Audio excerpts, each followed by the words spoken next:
मेरा एक दोस्त बोल रहा था कि अगर मैं सरकार होता तो इतने नोट छापता कि अपने देश के हर नागरिक को करोड़पति बना देता। दोस्तों, नोट छापने से संबंधित मेरे मन में, आपके मन में बहुत सारे प्रश्न होते हैं, जैसे कि भारत में नोट किन किन प्रेसों में छापे जाते हैं, नोट छापने के लिए जो कागज और स्याही का इस्तेमाल किया जाता है वो कहाँ से आते हैं, कैसे बनते हैं, सिक्कों को कहाँ बनाया जाता है, आरबीआई हर तरीके के नोट को नहीं छापती है तो वो कैसे नोट को छापती है और किस नोट को नहीं छापती है। दोस्तों, नोट के छपाई के पीछे भी तो खर्च आते हैं। 200 के नोट, 500 के नोट, 2000 के नोट, इन नोटों को छापने के पीछे कितने खर्च आते हैं। और सबसे अहम सवाल कि अगर हमारे पास नोट छापने की मशीन है तो हमारी सरकार बहुत सारे नोटों को क्यों नहीं छाप लेती है, जिससे कि हमारे देश के हर एक नागरिक करोड़पति बन जाए। दोस्तों, साउथ अफ्रीका के जिम्बाब्वे की सरकार ने बिल्कुल ऐसा ही सोचा था। उन्होंने बहुत सारी क्वांटिटी में नोट को छाप दिए। नतीजा ये हुआ कि करेंसी की जो वैल्यू थी वो काफ़ी गिर गई। यानी एक यूएस डॉलर का जो वैल्यू था, जो अमेरिकन डॉलर होता है, वो 25 मिलियन जिम्बाब्वे डॉलर के बराबर हो गया। यानी 2.5 करोड़ जिम्बाब्वे डॉलर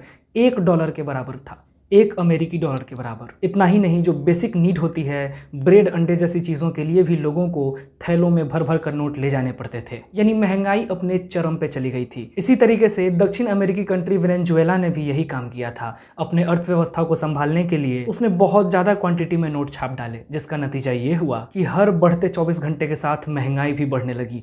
बेसिक जरूरतों के लिए भी लोगों को सैकड़ों, हजारों और लाखों रुपए खर्च करने पड़े। ये सब कैसे होता है, क्यों होता है, इस वीडियो के पूरा होते तक आपको पता चल जाएगा। दोस्तों, सबसे पहले मैं आपको बता दूं कि नोट की छपाई इस देश में कहां कहां होती है। तो 4 ऐसे प्रेस हैं जहां पर इंडियन करेंसी की छपाई होती है। सुरक्षा प्रिंटिंग और meeting corporation of India limited की देखरेख में महाराष्ट्र के नासिक और मध्य प्रदेश के देवास प्रेस में नोटों की छपाई होती है। इसके अलावा आरबीआई नोट मुद्रण प्राइवेट लिमिटेड के स्वामित्व में कर्नाटका के मैसूर और पश्चिम बंगाल के सल्बोनी में नोटों की छपाई होती है। यानी ये 4 जगह हमारे देश के अंदर जहां हम जो नोट लेते हैं उसकी छपाई होती है। अब दोस्तों, रही बात मुद्रा के लिए जो कागज का इस्तेमाल किया जाता है और जो स्याही का उपयोग किया जाता है, वो कहां बनते हैं, कैसे आते हैं। तो मध्य प्रदेश के होशंगाबाद में सरकार द्वारा संचालित सुरक्षा पेपर मिल के द्वारा इन 4 प्रेसों को मुद्रा छापने के लिए जो कागज की आवश्यकता है उसकी सप्लाई की जाती है। इसके अलावा दूसरे देशों से भी भारी मात्रा में इन कागजों का आयात हमारे देश में किया जाता है। दोस्तों, आपको बताते चले कि ऑफसेट स्याही जिसके माध्यम से नोटों पर छपाई की जाती है, उसका निर्माण मध्य प्रदेश के देवास में स्थित बैंक नोट प्रेस में किया जाता है। लेकिन दोस्तों, आपने नोट पर देखी होगी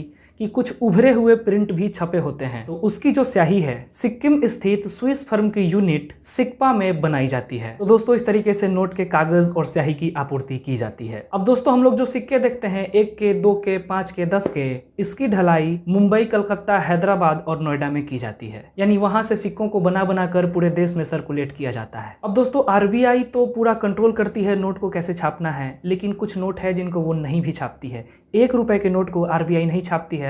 उसके अलावा जितने भी इंडियन करेंसी है सबकी छपाई आरबीआई के द्वारा ही की जाती है। अब दोस्तों, नोटों के छपाई के पीछे जो खर्च आता है वो बताता हूँ। आरबीआई अपने वार्षिक रिपोर्ट में बताई कि 200 रुपए के जो नोट हैं उनको छापने में 2 रुपए 93 पैसे के खर्च आते हैं। 500 रुपए के नोट को छापने में 2 रुपए 94 पैसे के खर्च आते हैं और 2000 के नोट को छापने में 3 रुपए 54 पैसे के खर्च आते हैं। तो दोस्तों, पैसों को छापने के लिए भी तो पैसों की ही जरूरत पड़ती है। अब दोस्तों, आखिर में मैं उस सवाल का जवाब देता हूं जिसको आज न जाने हम लोग कितने समय से अपने दिमाग में रखे रहते हैं कि अगर हमारे पास प्रिंटिंग मशीन है तो अपने नागरिकों को बहुत ज़्यादा नोट छाप कर क्यों नहीं दे देते। जैसा कि मैंने आपको उदाहरण में बताया कि जिम्बाब्वे और वेनेजुएला की सरकार ने ऐसा किया था तो वहाँ महंगाई बढ़ गई थी। अब ये कैसे हुआ था, एक उदाहरण के माध्यम से समझते हैं।